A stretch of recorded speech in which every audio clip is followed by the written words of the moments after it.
the cold. It wasn't just a number on a thermometer, not just a chill in the air. It was a living, snarling beast with teeth of ice, sinking its fangs into the very soul of the Eastern Front. 42 degrees below 0 Celsius. For those of you back home, that's nearly 44 degrees below 0 Fahrenheit. A temperature so savage, it could freeze the tears in your eyes, crack the enamel on your teeth, and steal the very breath from your lungs. It was a cold that promised death, slow and agonizing, to anyone foolish enough to underestimate it. And in that abyss of white, in that howling void, I committed an act that still echoes in my bones, an act that condemned 310 German Panzer crewmen to face that death, barefoot, in the unforgiving snow.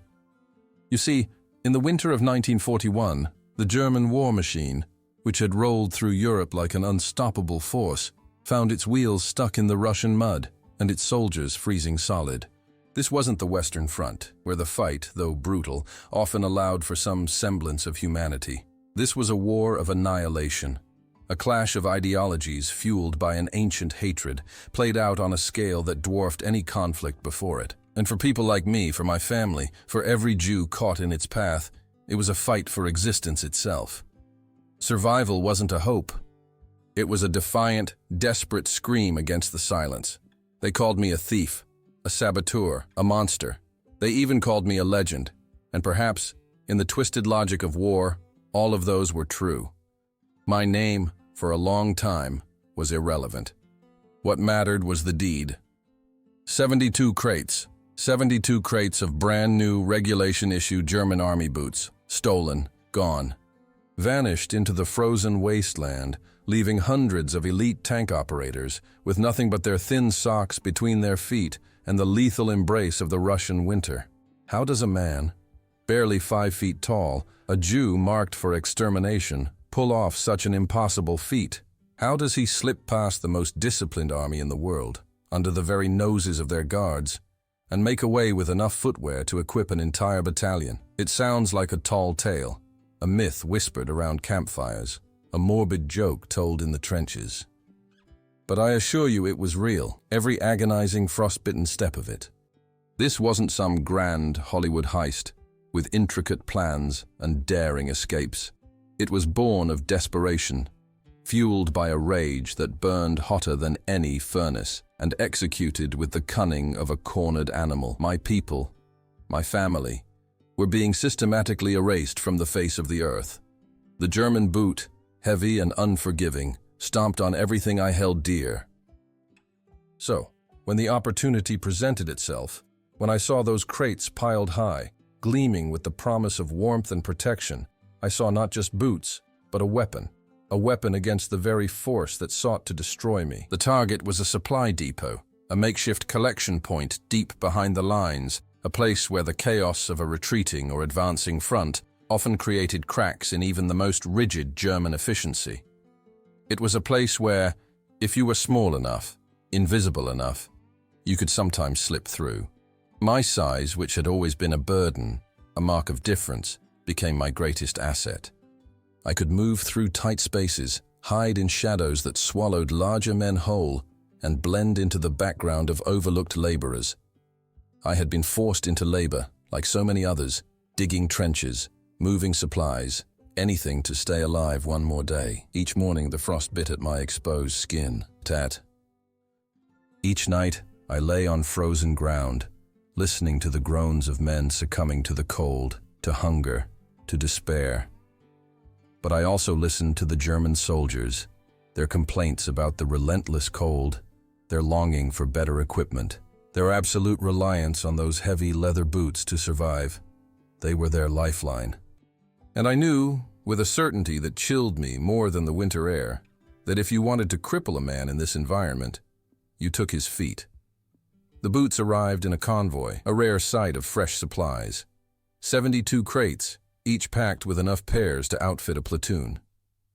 They were unloaded with typical German precision, stacked neatly. But then, in the urgency of a new offensive, left under minimal guard, awaiting distribution. A lapse. A tiny, almost imperceptible crack in their ironclad control. But for a man like me, a crack was all I needed. My plan, if you could even call it that, was primitive. It relied on darkness, the howling wind, and the sheer audacity of it all. I knew the layout of the depot, every patrol route, every blind spot, every shadow that offered a momentary refuge. Over several nights, working alone, under the cloak of blizzards that would send even the most hardened sentries scurrying for shelter, I began to move them, not all at once. That would be impossible. But crate by crate, pair by pair. It was a painstaking, brutal process. My fingers, numb and aching, would fumble with the ropes, the wood, the sheer weight of each box. Each crate felt like a coffin, heavy with the fate of men. I moved them to an abandoned, half-collapsed barn, a place the Germans had long since written off as structurally unsound. It was a short distance, but in the whiteout, under the constant threat of discovery, it felt like crossing an ocean. The snow was knee-deep, sometimes waist-deep, and I, with my short stature, often found myself swimming through it, dragging the heavy crates behind me on makeshift sleds I fashioned from scavenged wood and canvas. The wind howled like a banshee, tearing at my threadbare clothes, but it also masked the creak of the sleds, the grunt of my effort, the frantic pounding of my heart. The fear was a constant companion, a cold knot in my stomach that rivaled the external temperature. One wrong step, one misplaced sound, one fleeting glimpse of my silhouette against the snow, and it would all be over. Not just for me, but for the glimmer of hope that this act represented. Each crate I moved was a silent scream of defiance, a tiny chip at the colossal edifice of their power. The silent screams became a roaring silence, a vacuum where 72 crates of life-saving leather once stood. The Germans, in their meticulous, brutal efficiency, didn't notice immediately. Not in the howling blizzards, not with the constant threat of partisan attacks, not when every waking moment was a fight against the elements and an unseen enemy. But when the distribution orders came, when the quartermasters went to retrieve the promised warmth for their Panzer crews, they found nothing but empty, snow-dusted ground. Panic. That was the first reaction. Not a chaotic, unbridled panic, but a cold, military terror that spread like gangrene through the ranks. Missing boots in the Russian winter weren't a logistical oversight. They were a death sentence, and not just for a handful of men. 310 highly trained Panzer crewmen, the spearhead of their offensive, were now condemned. My act, born of a desperate whisper in the wind, had become a thunderclap of catastrophic consequence. I imagined the scene, the frantic searches, the barked orders, the growing dread in the officers' eyes as the realization set in. They wouldn't find the boots, not ever. I had buried them deep, scattered them, made them vanish as thoroughly as my own family had vanished from their homes. The barn was merely a temporary staging point. The true resting place was the frozen earth itself, a grave for their hope, dug by my own hands. And what of the 310 men? The soldiers who operated the formidable Panzers, the iron beasts that had crushed my world. I knew their fate, even without seeing it. The temperature, a relentless 42 degrees, was an executioner. Without proper footwear, the human body begins to fail within minutes. Exposed skin freezes, blood flow constricts, nerve endings scream in agony before going numb. Frostbite would set in, blackening toes, then feet, then creeping inexorably upwards. Mobility would disappear, replaced by a crippling pain. They would be unable to operate their tanks, unable to fight, unable to retreat. They would be immobile targets for the Russian counteroffensive, or worse, they would simply freeze to death, alone in their metal coffins, their feet becoming brittle, lifeless statues. Was it vengeance? An eye for an eye in the most brutal of wars? Perhaps. A part of me, the part that had watched my neighbors dragged away, that had seen the smoke rise from distant camps, that had felt the cold, hard boot of oppression on my own neck, screamed for it. They wore those boots as they carried out their unspeakable acts. Now those boots were gone, and the icy grip of Russia would claim them instead. It was a cold, hard justice, delivered by the coldest of winters. But it was more than just vengeance. It was survival. Every German soldier incapacitated, every tank crew removed from the field, was one less hand to wield a rifle against my people, one less boot to march towards my annihilation. I was not a soldier in uniform, not a partisan with a rifle. I was a Jewish dwarf, invisible and overlooked, armed only with my wits and the terrible power of desperation. My act was a strategic strike, a weapon forged from the very elements that were meant to break me. It was a desperate plea for my own survival, and for the survival of those who still drew breath under the shadow of the swastika. The moral calculus of war is a brutal equation. Did I feel the weight of what I had done? Of course. I saw their faces in my dreams, not as faceless enemies, but as men, freezing, suffering. But then I saw my mother's face, my father's, my sister's, their eyes haunted by a terror I could not unsee. And in that moment, the ledger balanced. In a war where one side sought to erase an entire people from existence, where was the moral high ground? It was buried beneath layers of snow, alongside those 72 crates of boots. The German response was swift and brutal, if ultimately futile. The missing boots were deemed an act of sabotage, a grave breach of security. Commanders were interrogated, supply officers were demoted or worse. An immediate, frantic search was launched, not just for the boots, but for the saboteur. They scoured the sector, kicking down doors, rounding up local civilians, looking for anyone who might have seen something, anyone who might have been involved. But how could they search for a ghost, a shadow, a man they never even knew existed? My size, once a curse, became my ultimate camouflage. I was too small to be a threat, too insignificant to be noticed. I was a whisper in the wind, and the wind leaves no footprints in the snow. The story, however, began to take on a life of its own. Whispers turned into rumors, rumors into legends. A phantom thief, they called me. Some German soldiers, desperate for an explanation for their mounting losses, spoke of a Jewish demon or a forest spirit that stole their supplies.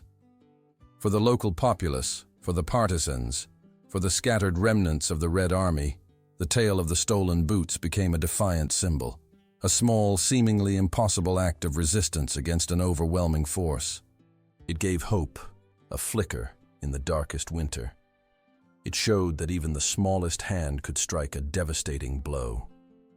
The legend grew, morphing with each retelling, becoming less about the boots and more about the audacity, the sheer nerve of striking back against the Goliath.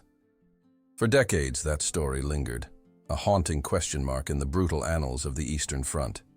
Historians would later pore over fragmented reports trying to reconcile the official German records of unexplained supply losses with the persistent, almost mythical accounts of a massive boot theft. Surviving German veterans, those who managed to escape the frozen hell, would carry the memory of that winter, of comrades lost to the cold, and of the inexplicable disappearance of their essential gear. They would wonder, often for the rest of their lives, who or what was truly responsible. Was it a partisan unit, a logistical error, or something far more sinister, a force they couldn't comprehend?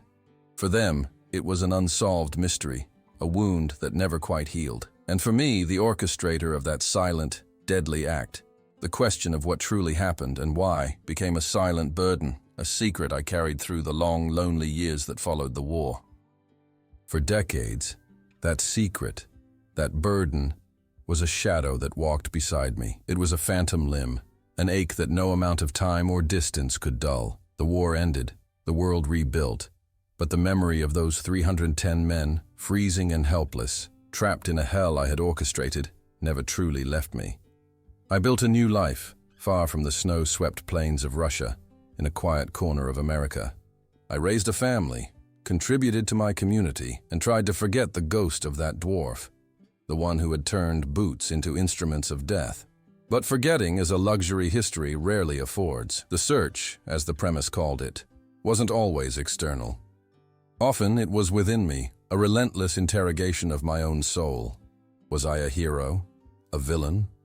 A desperate man pushed to an extreme? The lines blurred, faded, and reformed with every passing year. I devoured books on the Eastern Front, seeking any mention, any whisper of that specific incident. I learned of the utter devastation, the staggering loss of life on all sides, the countless untold stories swallowed by the vastness of that conflict.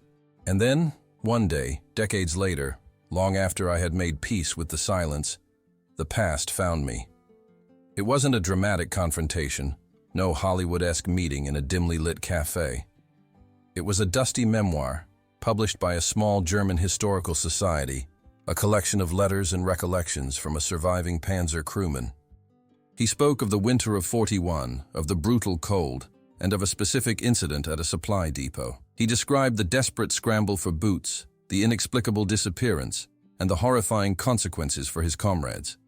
He didn't know who was responsible, only that the loss had been catastrophic, leading to the deaths of many men from frostbite and exposure, effectively crippling their unit for weeks.